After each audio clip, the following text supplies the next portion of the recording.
Hello बच्चों, क्या हाल चाल, कैसे हैं आप सब। उम्मीद करते हैं आप सभी स्वस्थ होंगे, मस्त होंगे। स्वागत है सभी बच्चों का कॉमर्स वाला UP and Bihar board channel पर।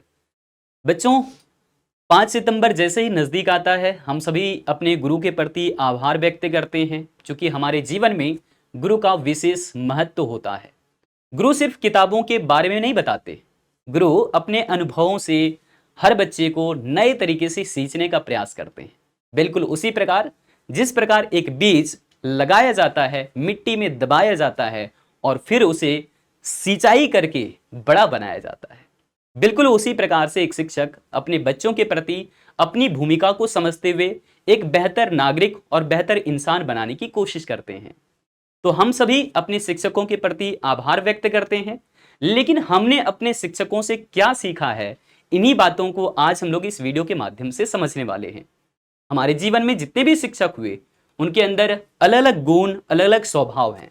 तो उनके स्वभाव से हमने सीखा धैर्य, आत्मसमर्पण और अपने शिक्षकों के प्रति आभार। जैसे कि हर एक शिक्षक अपने बच्चों को यही सिखाते हैं कि बेटा, जो आसपास में चीजें या घटनाएं हो रही है, उन्हीं से हम अपना जीवन बेहतर बना सकते हैं। और एक शिक्षक हमेशा धैर्य रखने के लिए कहते हैं, क्योंकि समय के साथ अपना दिल दिमाग सब कुछ बदल जाता है। आसपास की स्थितियां, परिस्थितियां सभी बदल जाती है। समस्याएं तो आती रहती है, यह तो जीवन का एक हिस्सा होता है। लेकिन इसी जीवन को बेहतर बनाने के लिए हमें अगर धैर्य मिल जाता है, तो हम समय के साथ हर समस्या से बाहर निकल सकते हैं। हमारा दूसरा पड़ाव होता है, जो हमारे शिक्षकों से ही हमें मिलता है, वो है अनुशासन। समय पर अपनी चीजों को पढ़ना, समझना और उसे फिर विस्तारित रूप देना। ये हमारा अनुशासन अपने जीवन में हमेशा हर एक कार्य के लिए एक विद्यार्थी के रूप में या फिर एक कर्मचारी के रूप में बेहतर बनाता है। एक देश के नागरिक होने के नाते अगर हम स्वच्छ या फिर स्वच्छता पर ध्यान देते हैं, तो यह भी हमारा अनुशासन का ही अंग होता है। एक अनुशासन ही हमें बेहतर नागरिक बना करके आसपास के माहौल में और भी बेहतर और खूबसूरत रंगों में ढाल देता है। तीसरा हमारा पार्ट होता है कि समय प्रबंधन। यह डिसिप्लिन का ही या फिर अनुशासन का ही एक अंग होता है। समय प्रबंधन करना इसलिए जरूरी है क्योंकि हम अपने ज्ञान को और भी विस्तारित रूप देना चाहते हैं। तो समय सबके पास निश्चित होता है। जीवन में हर किसी व्यक्ति के पास 24 घंटे समय है।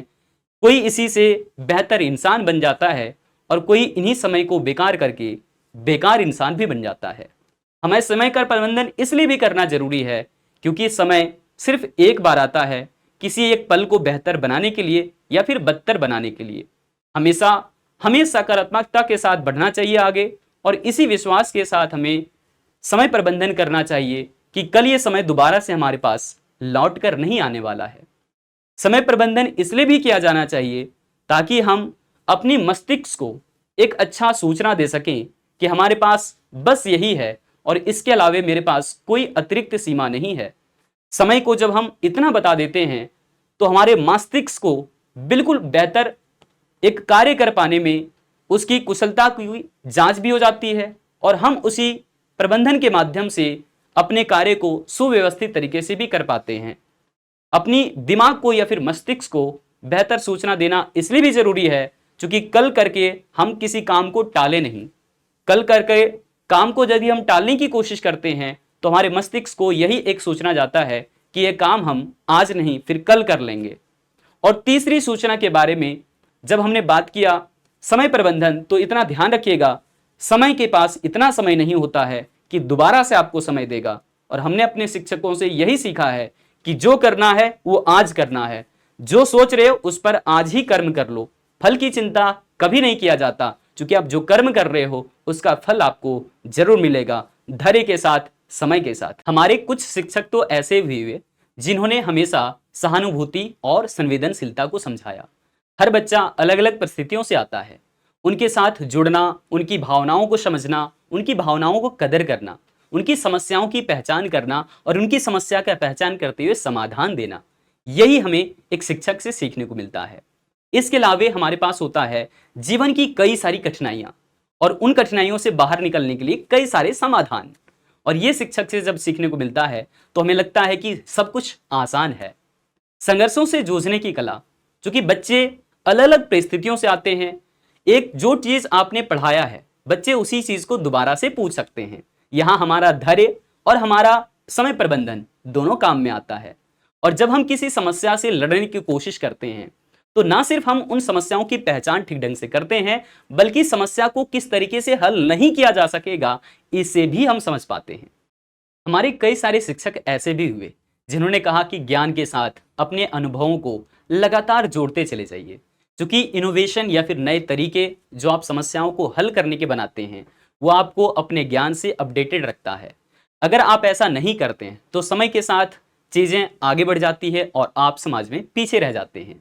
तो ज्ञान हमेशा आगे की ओर ले जाने की कला होती है। संचार कौशल शिक्षक जीवन में बहुत अहम भूमिका निभाता है। यदि हम एक दूसरे से बातचीत करते हैं तो वो तरीका और उनकी भाषाओं में उनको ज्ञान प्रदान करना, उनकी समस्याओं को समझना बहुत ही आसान हो जाता है, बहुत ही सरल हो जाता है।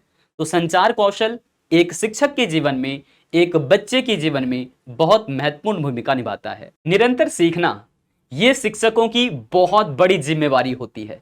एक शिक्षक के रूप में खुद को अपडेटेड रखना, क्योंकि ज्ञान विज्ञान की बातें समय के साथ बदलता रहता है। और हम जब अपने विषय के ऊपर ज्यादा जागरूक रहते हैं, ज्यादा सतर्क रहते हैं, तो एक नए बच्चे को नए सिरे से ढालने में बहुत ही आसान हो जाता है। एक शिक्षक के रूप में हमें प्रत्येक दिन पढ़ना होता है, प्रत्येक दिन चीजों को समझना होता है, अपने अनुभवों से और किताबों से, आसपास की चीजों से और आसपास के तथ्यों से जोड़ करके एक नए तर्क निकाले जाते हैं और वही ज्ञान हम बच्चों के बीच संचारित कर सकते हैं। नेतृत्व और मार्गदर्शन ये बहुत ही जरूरी है।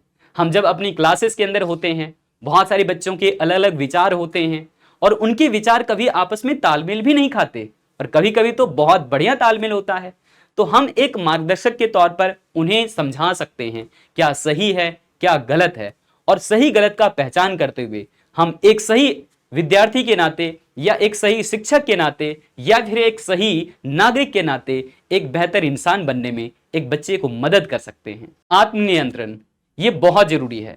जब भी हम बच्चों के प्रॉब्लम्स को देखते हैं, उनके अलग अलग डाउट्स को देखते हैं, तो कई बार ऐसा होता है कि जिन चीजों को आप समझा चुके हो, जिन चीजों पर आप बात कर चुके होते हो, दोबारा से बच्चा वही डाउट पूछ सकता है, वही समस्याएं पूछ सकता है। क्योंकि उन्हें समझ नहीं आते तो आप उसे अलग अलग उदाहरणों के माध्यम से, जीवन की घटनाओं के माध्यम से समझाने का प्रयास करते हैं। और ये आत्मनियंत्रण बहुत जरूरी इसलिए भी है ताकि हम अपने गुस्से को काबू कर सकें। और जब भी कोई समस्या ऐसी हो एक बच्चे की कि वो सेम डाउट, सेम प्रॉब्लम आपसे बार बार दोहराया जाता है, तो हमें वहां से सीखने को मिलता है कि धैर्य बहुत आवश्यक है, जैसा कि हमने पहले जिक्र किया था। एक शिक्षक से हमें यह भी सीखने को मिलता है सहयोग की भावना। जब बच्चे आसपास में अलग अलग चीजों पर बात कर रहे होते हैं तो कई बार कठिनाई ऐसा आता है कि प्रॉब्लम्स समझ में नहीं आते, लेकिन जब उन्हीं प्रॉब्लम्स को हम मिलजुल करके समाप्त करने की कोशिश करते हैं तो हाँ, ये काम बहुत ही आसान हो जाता है। तो सहयोग की भावना हमें रखनी चाहिए, जिसके मदद से हम एक दूसरे की सहयोग करें तो हम ना सिर्फ आगे बढ़ते हैं बल्कि दूसरे को भी आगे ले जा सकते हैं। सकारात्मक दृष्टिकोण ये बिल्कुल वैसा ही है कि हम किसी भी एक तथ्य को इस प्रकार से सोचते हैं जैसा कि स्वामी विवेकानंद ने कहा था कि आप अच्छा सोचोगे आपके साथ अच्छा होगा, आप बुरा सोचोगे आपके साथ बुरा ही होगा। तो हमें हर संभव अच्छा ही सोचना चाहिए। अगर कोई विषम परिस्थितियां हैं, हम समस्याओं से लड़ रहे हैं, समस्याएं समाप्त नहीं हो रही है, तो हमें अनुशासन बना करके अपने जीवन को इस प्रकार से ढालने की कोशिश करना चाहिए ताकि हम उन समस्या को आसान समझने लगे। अगर समस्या हमारे ऊपर हावी हो जाता है तो हम ना उस समस्या को हल कर पाते हैं और ना उस समस्या को हम समझ पाते हैं। समय के साथ वो समस्या धीरे धीरे करके अपने आप टल जाता है। अब हम सभी शिक्षकों के प्रति आभार व्यक्त इसलिए करेंगे क्योंकि उन्होंने हमारे जीवन को इस प्रकार से सींचा कि हम बेहतर नागरिक, बेहतर इंसान बन सके, और इस कर्तव्य को हम जीवन भर निर्वाह करते हैं। और यही बातें हम अपने विद्यार्थियों से भी चाहते हैं कि आप जीवन में धैर्य और आत्मसमर्पण की भावना से और समय प्रबंधन करते हुए अपने जीवन को बेहतर बनाने की कोशिश करें। सच मायने में देखें तो एक विद्यार्थी हमेशा ऐसा होना चाहिए जिसके की कलाएं हों, जिसके अंदर अलग अलग ज्ञान हो, और वो ज्ञान की मदद से अहंकार नहीं बल्कि विनम्र बने। और यही एक शिक्षक का सही धर्म निभा सकता है। हमें लगता है हम अपने सभी शिक्षकों के ऊपर आभार व्यक्त करेंगे, क्योंकि उन्होंने हमारे जीवन को बेहतर बनाने की हर संभव कोशिश करी है, हमारी समस्याओं को पहचानने की कोशिश करी, हमारी समस्याओं को हल करने की कोशिश करी, जिसकी मदद से आज हम कई सारे बच्चों का शिक्षक बन पाए हैं। Happy teachers day to all of you.